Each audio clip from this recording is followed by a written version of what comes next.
Oke, assalamualaikum warahmatullahi wabarakatuh. Sabahul khair. Kaifa halukum? Mada darsina al-an? Darsina al-an al-lughatul arabiyyah.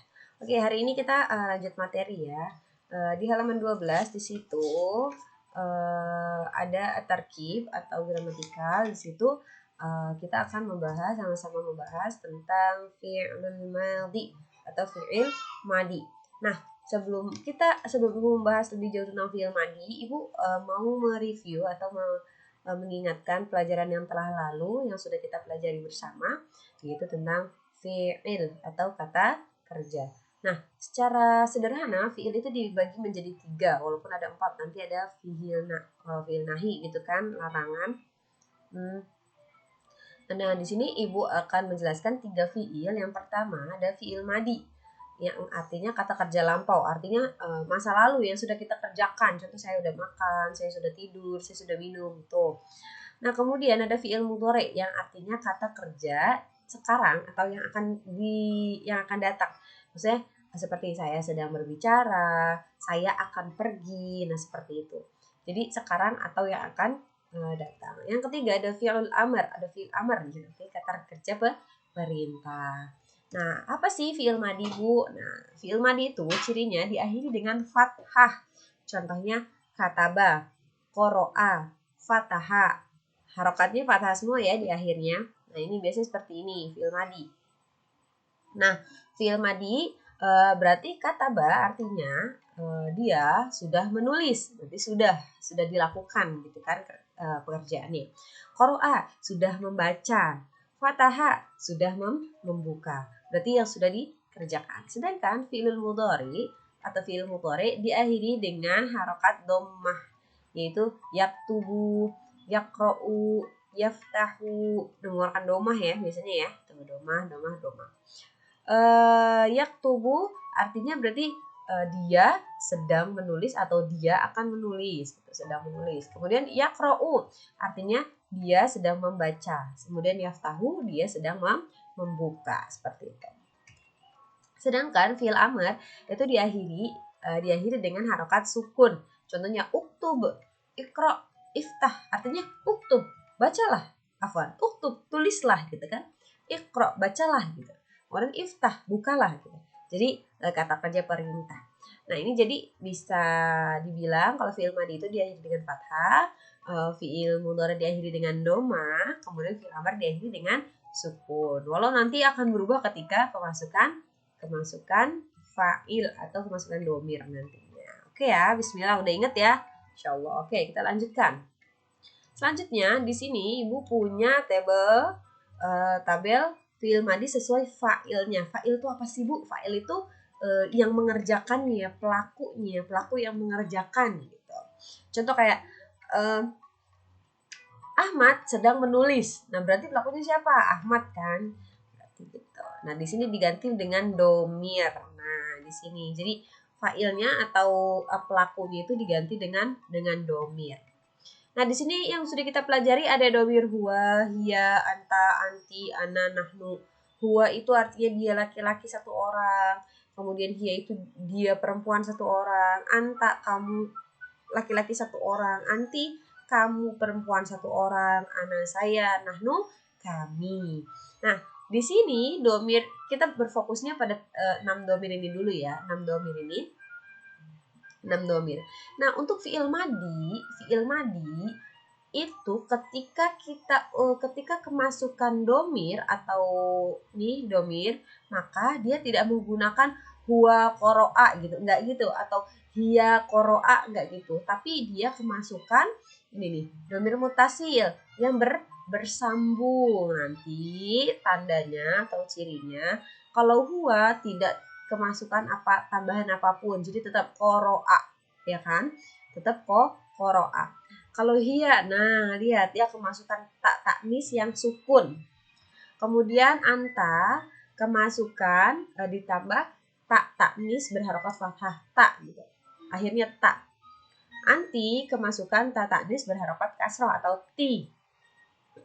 Ana tak taknis berharokat domah yang artinya atau tu gitu kan. Kemudian nahnu ketambahan nah. Jadi gitu. Maka kita lihat di sampingnya fiil madi plus fa'il. Fa'il itu tadi apa? Pelakunya, tapi diganti dengan domir. Maka hanya berupa tambahan-tambahan seperti ini saja. Contoh qoro'a berarti apa? Qoro'a itu apa sih artinya? Membaca kan ya? Berarti ketika qoro'a siapa? Qoro'a membaca, sudah membaca. Siapa yang sudah membaca? Berarti sudah membaca huwa atau dia laki-laki. Maka di sini qoro'at ditambahin ta ta'nis yang sukun kan? Qoro'at sudah membaca. Siapa yang sudah membaca? Karena ada ta ta'nis yang sukun di belakang, maka yang sudah membaca itu adalah hiya, yaitu dia perempuan. Kemudian qoro'ta. Qoro'ta. Kalau qoro'ta berarti siapa yang sudah membaca? Yaitu nih si Anta, kamu laki-laki. Qoro'ti. Apa berarti? Kamu sudah membaca, tapi kamunya untuk perempuan. Kemudian qoro'tu artinya membaca. Siapa yang sudah membaca? Anak. Berarti saya sudah membaca.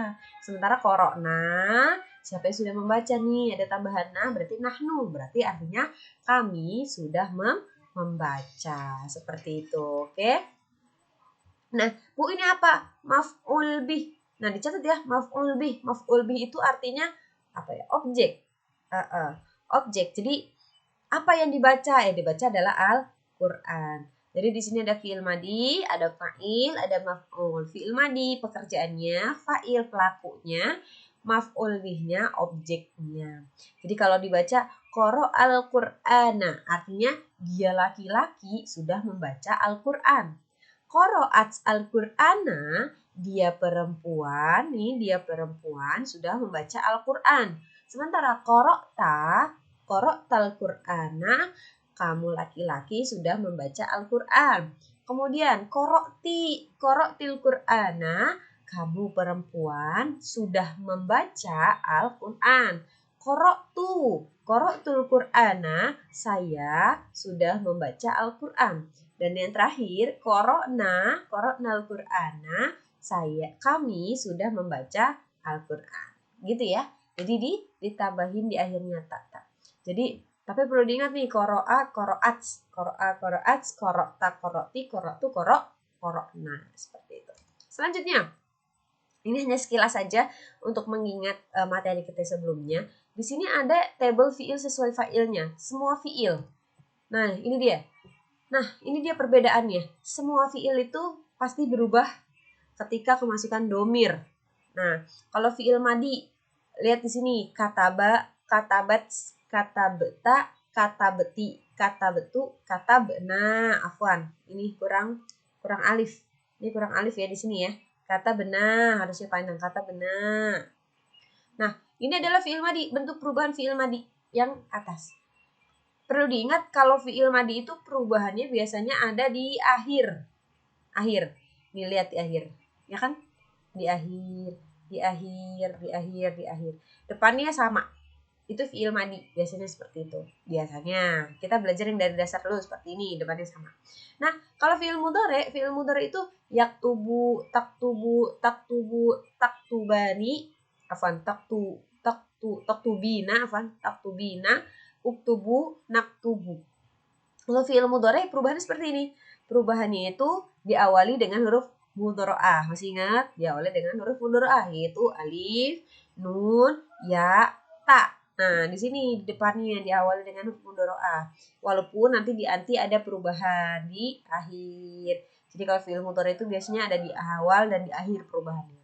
Nah, sedangkan fi'il amr ini paling simple banget kan. Kita udah belajar kemarin tentang fi'il amr. Fi'il amr itu paling simple, dia itu hanya dua perubahan. Nanti ada anta, antun, antuma, antum, anti, antuma, antuna. Hanya itu saja. Hanya domir itu saja. Huwa enggak ada, hiya enggak ada perubahannya, ana enggak ada, nahnu enggak ada. Kenapa Bu enggak ada? Karena fi'il amr kan kata kerja perintah. Kata kerja perintah itu harus langsung ke orangnya, harus langsung ke orang kedua.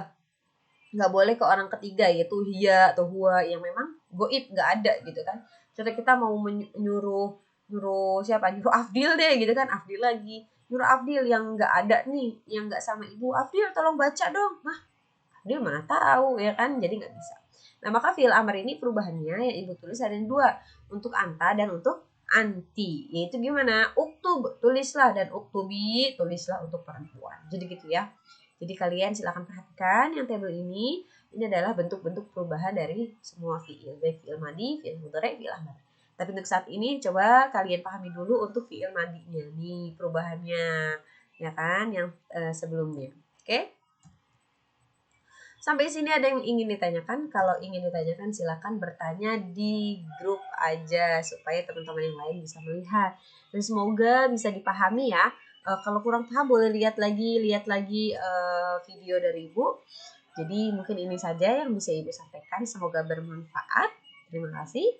Assalamualaikum warahmatullahi wabarakatuh.